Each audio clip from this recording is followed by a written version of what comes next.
every time. Seth lay sprawled on the bed, one arm tossed over his head. His breathing came deep and fitful, and the sheets lay in a tangle around his long, lean body. Moonlight muted out the color of his hair, but in the sun, its light brown would pick up a russet glow. Seeing him, studying him, I felt my heart swell in my chest. I'd never expected to feel this way about anyone again, not after centuries of feeling so empty. Bryce had meant nothing to me, but this man before me meant everything. I slid into bed beside him, and his arms instantly went around me. I think it was instinctual. The connection between us was so deep that even while unconscious, we couldn't stay away from each other. I pressed my cheek to Seth's chest, and his skin warmed mine as I fell asleep. The guilt from Bryce faded, and soon there was only Seth and my love for him. I slipped almost immediately into a dream, except, well, I wasn't actually in it, at least not in the active sense. I was watching myself, seeing the events unfold as though at a movie. Only, unlike a movie, I could feel every detail. The sights, the sounds, it was almost more vivid than real life. The other Georgina was in a kitchen, one I didn't recognize. It was bright and modern, far larger than anything I could imagine a non-cook like me needing. My dream self stood at the sink, arms elbow-deep in sudsy water that smelled like oranges. She was hand-washing dishes, which surprised my real self, but was doing a shoddy job, which did not surprise me. On the floor, an actual dishwasher lay in pieces, thus explaining the need for manual labor. From another room, the sounds of Sweet Home Alabama carried to my ears. My dream self hummed along as she washed, and in that surreal dream sort of way, I could feel her happiness.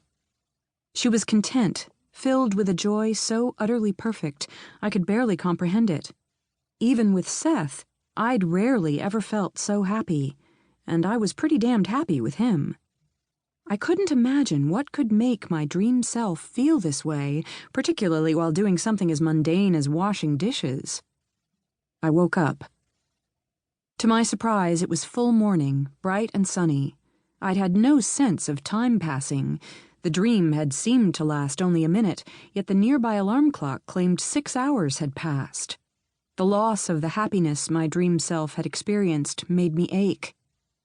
Weirder than that, I felt not right. It took me a moment to peg the problem. I was drained. The life energy I needed to survive, the energy I'd stolen from Bryce, was almost gone.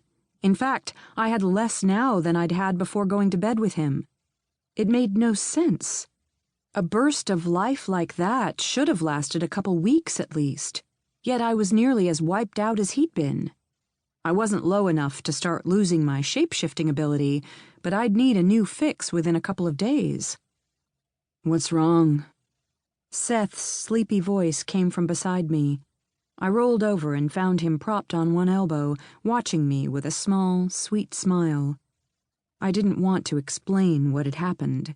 Doing so would mean elaborating on what I'd done with Bryce, and while Seth theoretically knew what I did to survive, ignorance really was bliss.